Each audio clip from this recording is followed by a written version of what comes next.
ගොඩක් දෙනෙක්ගේ සල්ලි බැංකුවේ ස්ථාවර තැන්පතුවක නිකම්ම තියෙනව නේද?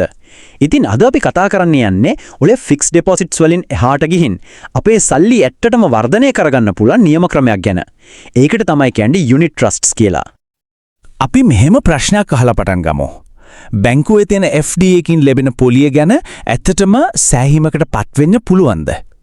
හිතලා බලන්න රටේ බඩු මිල ඉහළ යන වේගයත් එක්ක බලද්දී ඒ පොලිය ඇත්තටම අපේ සල්ලිවල වටිනාකම රැකගන්න මදි වගේ නේද? හිතන්නකෝ මෙහෙම දෙයක්.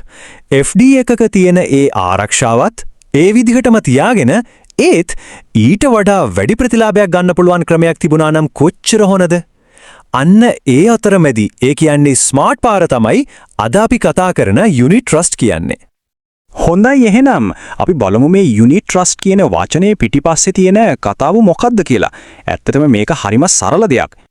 මේක හරිම සරලයි. හරියට ටීම් වර්ක් එකක් වගේ. හිතන්නකෝ ගොඩක් දෙනෙක්ගේ පොඩි සල්ලි ප්‍රමාණ එක තැනකට එකතු කරනවා. ඊට පස්සේ මේ වැඩේ ගැන හොඳටම දන්න විශේෂඥයෙක්, ඒ කියන්නේ අරමුදල් කළමනාකරුවෙක්, ඒ එකතු කරපු සල්ලි ටික හොඳම ලාභදායී තැන්වල ආයෝජනය කරනවා. අදහස පැහැදිලි නේද?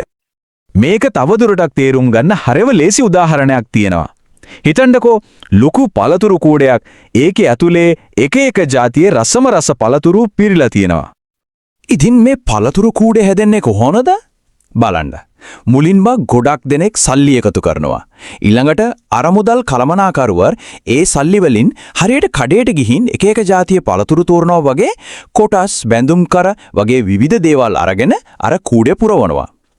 ආයෝජනය කරන මුදලට හරියන්න ඒ මුළු කූඩෙම්ම පොඩි කොටසක්, ඒ කියන්නේ යුනිට් එකක් අයිති වෙනවා. අන්තිමේදී මේ මුළු පළතුරු කූඩෙම්ම ලැබෙන ලාභය කාට තමන්ට අයිති යුනිට් ගානට අනුව බෙදිලා යනවා. හරිම සාධාරණයි නේද? හරි. දැන් සංකල්පය ගැන හොඳ අදහසක් තියෙනවා. ඒත් ඇත්තටම මේකෙන් ලැබෙන වාසි මොනවද? FD එකක් පැත්තකින් තියලා මේ ගැන හිතන්න තරම් වටින දෙයක් මේකේ තියෙනවද? අපි බලමු. ප්‍රධාන වාසි තුනක්ම තියෙනවා. පළවෙනි එක තමයි විවිධාංගීකරණය. ඒ කියන්නේ අවදානම බෙදලා යන එක.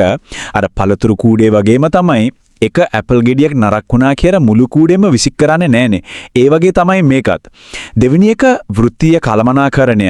මොන කොටස්ද ගන්න ඕන, කවදද විකුණන්න ඕන කියලා ඔළුව කඩා ගන්න ඕන නෑ. ඒ වැඩේටම ඉන්න විශේෂඥයෙක් ඒක බලාගන්නේ. තුන්වෙනි සහ සමහර විට වැදගත්ම දේ තමයි රුපියල් 1000ක් 5000ක් වගේ පොඩි ගාණකින් වුණත් මේ ගමන පටන් ගන්න පුරුවන් වීම. හරි. එහෙනම් දැන් වෙලාව ඇවිල්ලා තියෙන්නේ ලොකුම සටනට. ස්ථාවර තැන්පතුද එහෙම නැත්නම් යුනිට් ට්‍රස්ට්ද? අපි මේ දෙක එකිනෙකට මුහුණලා තියලා බලමු වෙනස මොකක්ද කියලා. මේ වගුව දිහා පොඩ්ඩක් බලන්න. මුලින්ම ආරක්ෂාව. FD එකක සල්ලි 100%ක්ම සුරක්ෂිතයි. ඒකේ ප්‍රශ්නයක් නැහැ. හැබැයි යුනිට් ට්‍රස්ට් එකක පුඩි වෙළඳපොළ අවදානමක් තියෙනවා. ඒ කියන්නේ රටේ ආර්ථික තත්ත්වයන්ව අගය ටිකක් උඩ පහළ යන්න ඉඩ තියෙනවා. ඊළඟට ප්‍රතිලාභ. FD පොලිය ස්ථාවරයි. ඒත් සාමාන්‍යයෙන් අඩුයි. යුනිට් ට්‍රස්ට් එකකින් විශේෂයෙන්ම දිග කාලයක් තිස්සේ ඊට වඩා හොඳ ප්‍රතිලාභයක් බලාපොරොත්තු වෙන්න පුළුවන්. අන්තිමට හදිස්සියකට සල්ලි ඕනොත් FD එකක් නම් කල්පිරෙන්ට කලින් කැඩුවොත් දඩයක් ගෙවන්න වෙනවා.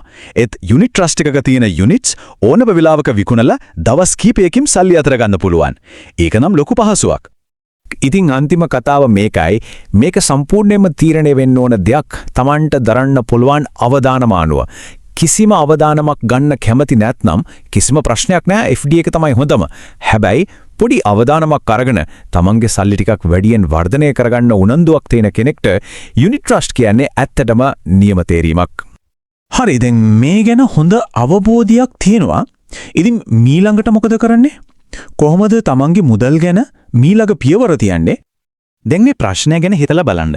FD එකේ තියෙන ඒ ආරක්ෂිත සීමාවෙන් එළියට ඇවිත් තමන්ගේ මුදල් ටිකක් වේගයෙන් වර්ධනය කරවන්න සූදානම්ද? අවසානයේදී තේරීම තමන් සතුයි. අවශ්‍ය ස්ථාවර ආරක්ෂාවද එහෙම නැත්නම් ඊට එහා ගිය වර්ධනයක්ද? මේ ප්‍රශ්නෙට දෙන පිළිතුර කෙනෙක්ගේ මුදල්වල අනාගතය තීරණය කරන්න පුරුවන්.